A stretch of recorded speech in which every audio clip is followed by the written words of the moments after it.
हाय, मैं हूँ दिव्यांश कचोलिया मैं हूं मनुराज। और आप हमें देख रहे हैं फीफा फूस टीवी पे। आप दोनों का स्वागत है फीफा फूज में। Big big big congratulations. Journey के बारे में जानना चाहूंगी, कम शब्दों में अगर आप जर्नी बता सकें अपनी। मैम, अद्भुत, अलौकिक, अविस्मरणीय जैसे मनोज सर बोलते हैं। और आप? बिल्कुल कॉपी पेस्ट। पर मैं ये जानना चाहूंगी, आप दोनों साथ में कैसे हैं, वो बताइए। मैम, हम अलग अलग पार्टनर्स के साथ आए थे पार्टिसिपेट करने के लिए, बट कुछ कारणवश हम वो पार्टनर्स हमारे साथ परफॉर्म नहीं कर पाए और हम अकेले अकेले हो गए थे।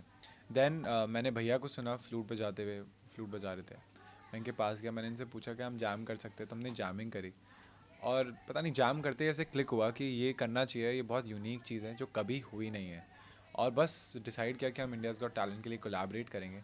और कोलैबोरेशन जो हुआ है वो तो आप देख ही सकते हैं कैसा हुआ है अभी। एग्जैक्टली। मनोज जी, आप? मैं भी यही कहना चाहूँगा कि हम दूसरे को एक दूसरे को इतना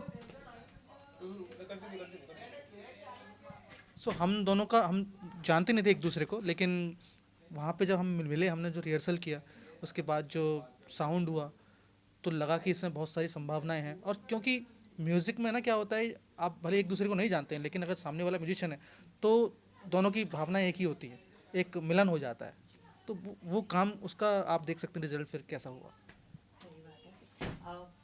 बीट बॉक्सिंग और आप फ्लूट बजाना, ये जो कॉम्बिनेशन है लोगों को बेहद पसंद आ रहा है। कमेंट सेक्शन अगर देख लो, गूज बम्स आ रहे हैं। मतलब ये एक सबसे अलग कॉम्बिनेशन है। और आप लोग ने जैसे कहा कि अलग अलग पार्टनर के साथ आए थे, लेकिन आप जब परफॉर्म करते हैं ऐसे लगता ही नहीं है, ऐसा लगता है आप कई सालों से साथ में हैं। वो क्या कहना चाहेंगे, और जजेस को लेकर? मैम, बहुत सालों से मेहनत कर रहे हैं हम।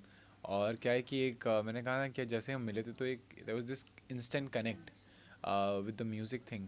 और वो कनेक्शन बहुत बहुत क्रेज़ी बना। और जब भी हम परफॉर्म करते हैं, आई थिंक हम कॉम्प्लीमेंट करते हैं एक दूसरे को। वो बहुत सटल है। मैं थोड़ा सा मॉन्स्टर टाइप हूँ जैसा मेरे को जजेस बोलते हैं। तो वैसा सा आई थिंक सीन है। बट क्या है कि हम म्यूज़िक के लिए बहुत ज़्यादा यूनाइटेड हैं और बहुत ज़्यादा हम हार्ड वर्क करते हैं। मैं कहना चाहूँगा, जब भी म्यूज़िक की बात आती, जब भी हम कुछ भी परफॉर्मेंस सेट करते थे, we used to rehearse it very very very much so that it sounds tight, it sounds good on on stage. और जजेस की मैं जहाँ तक बात करूँ मैम, आई थिंक बहुत ही ओपन माइंडसेट वाले जजेस रहे हमारे। क्योंकि बहुत जब क्या होता है, नई चीज़ आजकल लोग करने से ना घबराते बहुत है, बहुत रेजर्वेशंस है। वो एक फार्मूला 44 लगाना है and they want to do things. But हमने थोड़ी रिस्क ली और उन्होंने भी रिस्क ली, and then they accepted this as a unique music genre I would say. और आई थिंक बहुत खासा पसंद किया उन्होंने और हमें काफ़ी बढ़ावा दिया है, काफ़ी मोटिवेट किया है परफॉर्म अच्छा करने के लिए, परफॉर्म करने के लिए। और बहुत अच्छा माहौल रखा गया जिसकी वजह से हम इतना अच्छा परफॉर्म कर पाए। बहुत खुशी होती है कि हमारे हिंदुस्तानी शास्त्रीय संगीत को लोग अब इतना पसंद कर रहे हैं, क्योंकि जो हमारी परफॉर्मेंस है ना, उसमें सिर्फ बॉलीवुड नहीं होता है, हमने हिंदुस्तानी शास्त्रीय संगीत उसमें तिहाइयाँ ये सब चीज़ें ऐड की हुई हैं। तो लोगों को वो जो कॉम्बिनेशन है हिंदुस्तानी शास्त्रीय संगीत का और वेस्टर्न रिदम का, वो इतना पसंद आ रहा है, इतना पसंद आ रहा है कि लोगों को नॉलेज नहीं भी है अगर इंडियन क्लासिकल म्यूजिक की, तब भी वो एक्सेप्ट कर रहे हैं, उसका आनंद ले रहे हैं। तो क्या होता है ना, हिंदुस्तानी शास्त्रीय शास्त्रीय संगीत में आपको अगर समझना है तो सीखना पड़ता है, उसकी नॉलेज होनी चाहिए आपको। लेकिन इसमें बहुत ही इजीली वो एक्सेप्ट कर रहे हैं, इतना प्यार मिल रहा है। और जजेस की बात करें तो जजेस ने हमको ऐसा स्वीकार किया है, इतना आशीर्वाद दिया है, ऐसा लगता है जब हम परफॉर्म करते हैं कि हम अपने फैमिली के सामने परफॉर्म कर रहे हैं। या एग्जैक्टली। और प्यार तो मिलने वाला था, ये तो पहले से पता था, आप इतने बड़े मंच में जा रहे हैं। हाँ जी। पर इतना प्यार मिलेगा, ये एक्सपेक्टेड था? मैम नहीं, इतना प्यार तो एक्सपेक्ट नहीं किया था हमने, टू बी ऑनेस्ट। ये बोल सकते हैं कि हाँ, हमने एक्सपेक्ट किया था कि हम जीतेंगे, क्योंकि हम हमारा मकसद ये था कि हम अच्छा परफॉर्म करने आए और हम जीतने आए। ये आई थिंक डे वन से एक था दिमाग में, क्योंकि जीतना इसलिए इम्पॉर्टेंट है हमारे लिए था क्योंकि क्या है कि हम हमेशा थोड़े से बैक एंड पे रहे।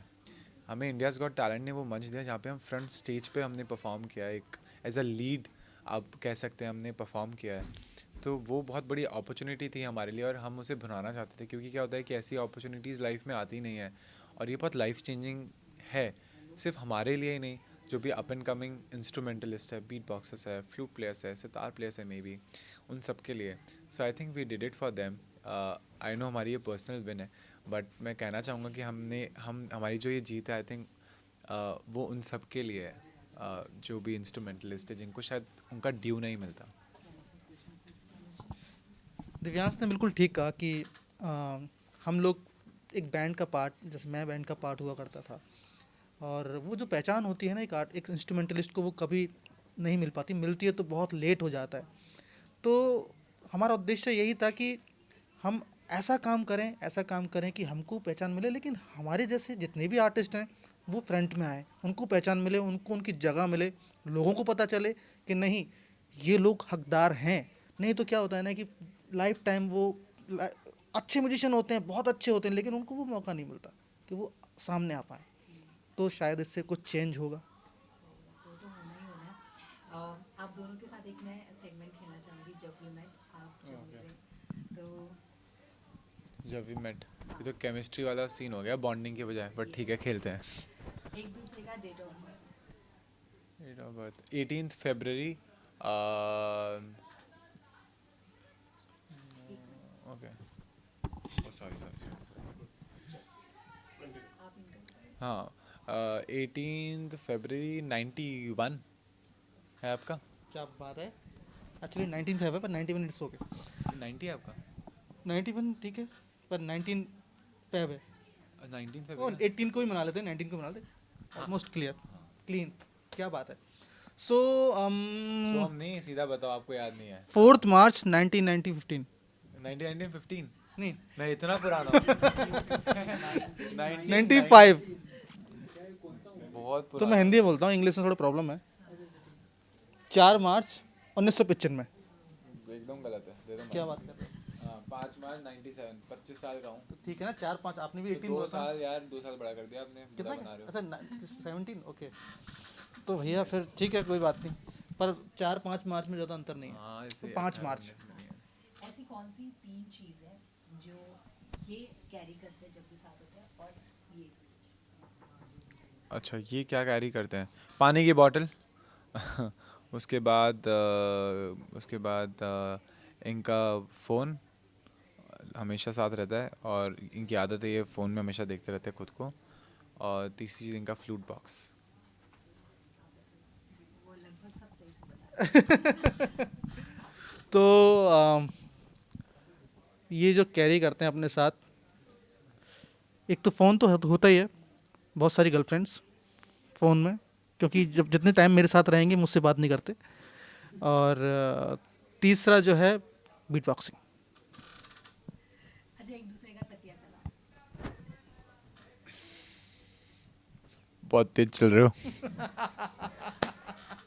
ये बहुत पॉपुलर है। ये आई थिंक हम दोनों का पॉपुलर है। कि कभी भी कुछ भी ऐसा होता है ना कि हमने कुछ मतलब, कि मान लो मनु भैया ने मेरे से पहले खाना खा लिया, ठीक है, इनको भूख लगी। तो मैं बोलता हूँ बहुत तेज चल रहे हो भैया आप। ठीक है। अगर मैंने कुछ ऐसा कर दिया कि कोई सर ने कुछ पार्ट बताया, मैंने फटाफट से लर्न कर लिया, तो बोलेंगे बहुत तेज चल रहा है तू। तो आई थिंक दोनों का तकिया कलाम सेम ही है।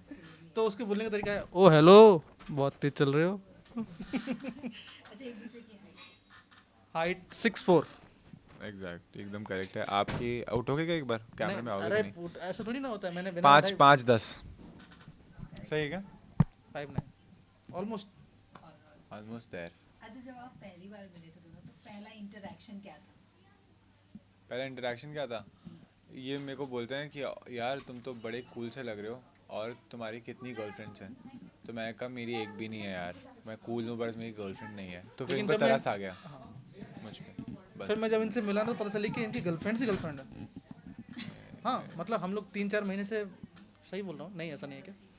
नहीं नहीं, बोलो बोलो, आप खुल के बोलो, खुल के बोलो। तो 3-4 महीने रहने के बाद पता चला कि सिर्फ 2 ही हैं चीज़ इनकी लाइफ में, गर्लफ्रेंड्स और बीट बॉक्स। गर्लफ्रेंड्स। नहीं, वो girl friends, I have lot of friends who are girls, so yeah that's about it. No doubt. हाँ।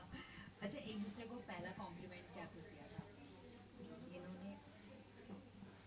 मैं इनको बोला आप बहुत भोले हो यार, कॉम्प्लीमेंट है वो। आजकल लोग भोले नहीं होते ना इतने। मैंने कहा बीट बॉक्सिंग तो आप अच्छी करते हो, लेकिन आप लंबे भी बहुत हो। यही एयरपोर्ट पे यही कॉम्प्लीमेंट। बोला था मैंने, क्या लंबे हो यार तुम? अच्छा, आप लोगों को पता चला कि आप लोगों की जो बॉन्डिंग है वो कब अच्छी? वो कब अच्छी हुई? Day first day one day one one day one से।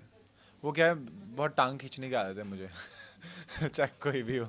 और आई थिंक भैया भी बहुत स्पोर्टिंगली वो लेते हैं, तो क्या होता है कि आप जोक मार सकते हो, बट जोक को लेना भी एक आर्ट है। तो आई थिंक जोक को लेना भी एक आर्ट है, तो फिर हाँ हमारी बॉन्डिंग आई थिंक काफ़ी डे वन से अच्छी रही है। अच्छा, ये बीट बॉक्सिंग थोड़ा सीखना है।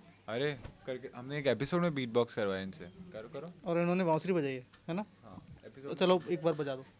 मैं सेक्सोफोन बजाता, मैं बजाता। सैक्सोफोन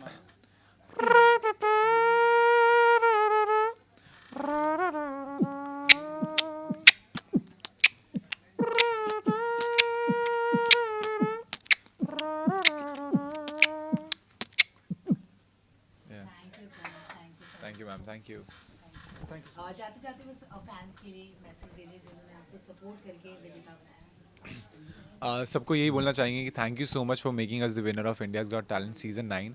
आपके सपोर्ट के बिना, प्यार के बिना ये पॉसिबल नहीं था। So thank you so much for giving these new commerce the recognition maybe we deserve and the love we deserve. Thank you so much, and thank you so much FIFA Foods TV for featuring us. Thank you so much.